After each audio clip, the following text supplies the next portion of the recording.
Bismillahirrahmanirrahim. Assalamualaikum warahmatullahi wabarakatuh. Apa kabar adik-adik semuanya? Semoga adik-adik semuanya selalu dalam keadaan sehat ya.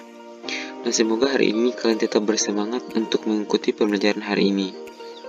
Nah, pada pertemuan hari ini kita akan melanjutkan pembelajaran kita untuk materi energi potensial dan energi kinetik. Nah, untuk yang pertama kita masuk pada kuis. Nah, kuis yang pertama itu, pernahkah kalian menggelindingkan bola? Apakah dalam fisika, peristiwa tersebut dapat dikatakan sebagai contoh energi kinetik?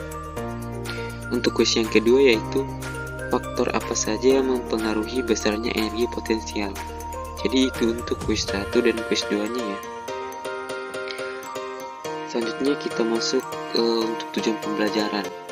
Nah, melalui tanya jawab, penugasan individu, serta menggunakan sumber belajar dan media pembelajaran berupa video dan model, peserta didik mampu yang pertama mendeskripsikan konsep energi potensial dan energi kinetik. Untuk yang kedua itu menganalisis permasalahan konsep fisika, usaha, dan energi dalam peristiwa sehari-hari.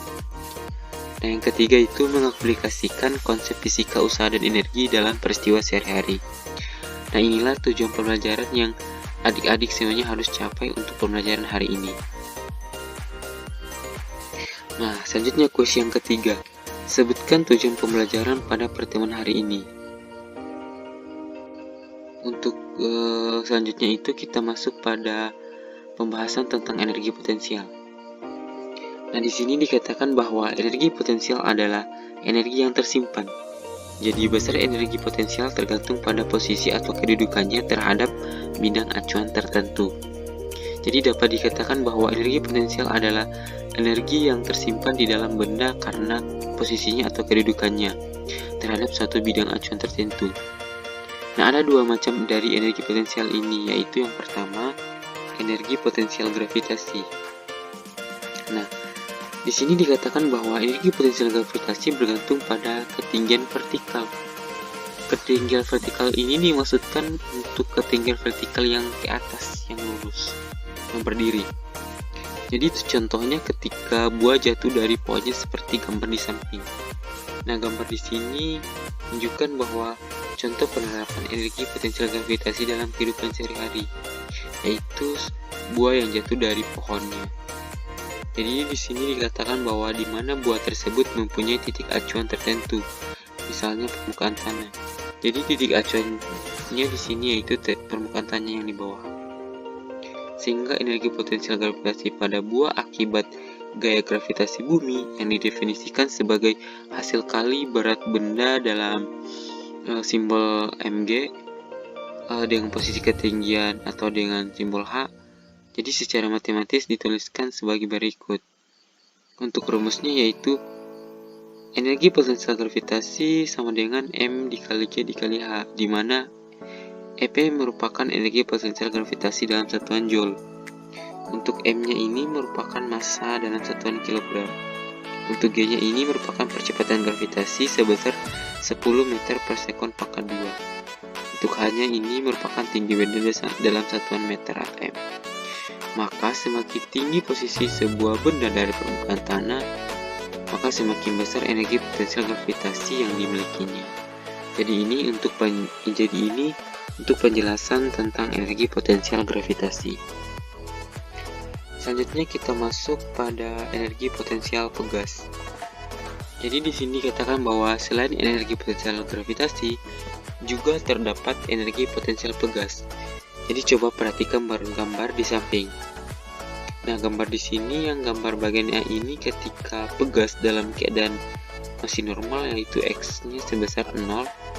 Untuk yang bagian B ini ketika pegasnya udah ditarik sejauh X, dan untuk bagian C ini ketika pegasnya ditekan sejauh X. Jadi ditekan itu. Jadi di sini dikatakan bahwa di mana sebuah pegas memiliki energi potensial apabila pegas tersebut diregangkan yang ditarik yang bagian B atau dikompresikan ini. Hal tersebut dinamakan dengan energi potensial pegas. Jadi untuk menekan atau menarik pegas agar terkompresikan atau teregang sejauh X atau jarak tertentu dari panjang aslinya, dibutuhkan gaya dorong atau gaya tarik oleh tangan pada pegas yang besarnya sebanding dengan X. Maka secara matematis energi potensial pegas dirumuskan sebagai berikut. Energi potensial pegas sama dengan 1/2 dikali delta X pangkat 2, di mana EP sama dengan energi potensial pegas dalam satuan Joule. K-nya di sini merupakan konstanta pegas dalam satuan Newton per meter. Untuk delta X-nya di sini merupakan perpanjangan pegas dalam satuan mmet atau dalam satuan meter. Jadi itulah pembahasan tentang energi potensial pegas. Nah, kita masuk untuk kuis yang keempat. Dari penjelasan materi tentang energi potensial, menurut pemahaman Anda apa yang dimaksud dengan energi potensial? Dan tuliskan 2 macam dari energi potensial tersebut. Selanjutnya kita masuk untuk pembahasan energi kinetik.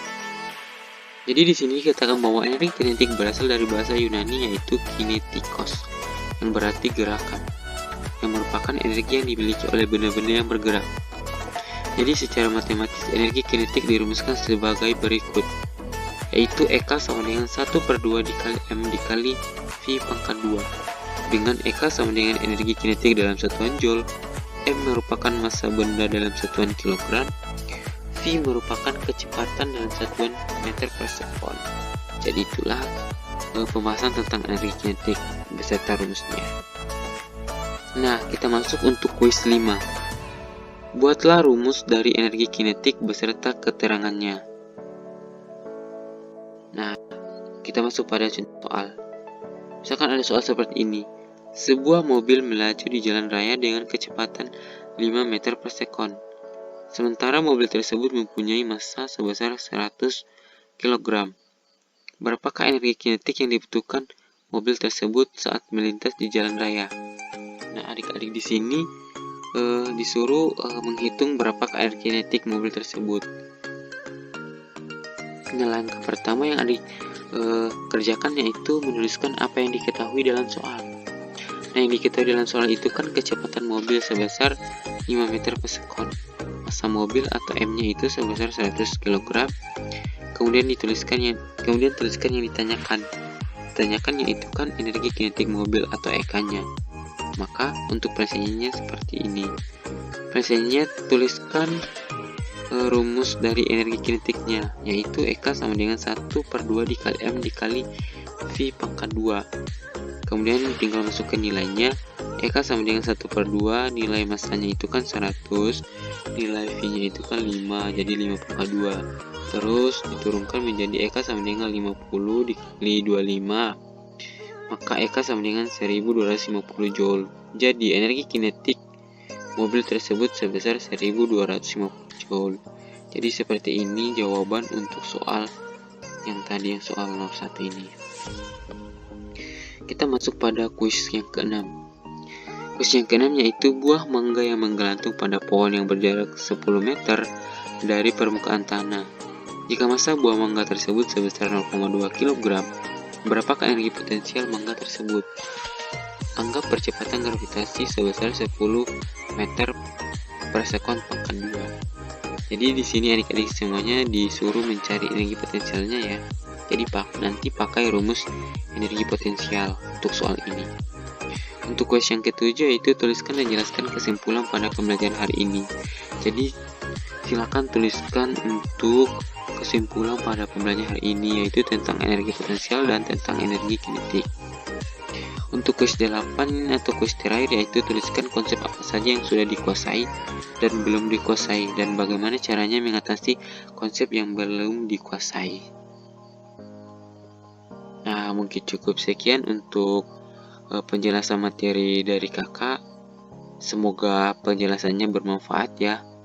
Dan ketika ada yang ingin ditanyakan nantinya, kakak akan buka forum diskusi dan tanya jawab di kelas Google Classroom-nya. Tetap jaga kesehatan. Kakak akhiri ya. Wabillahi taufiq wal hidayah. Wassalamualaikum warahmatullahi wabarakatuh.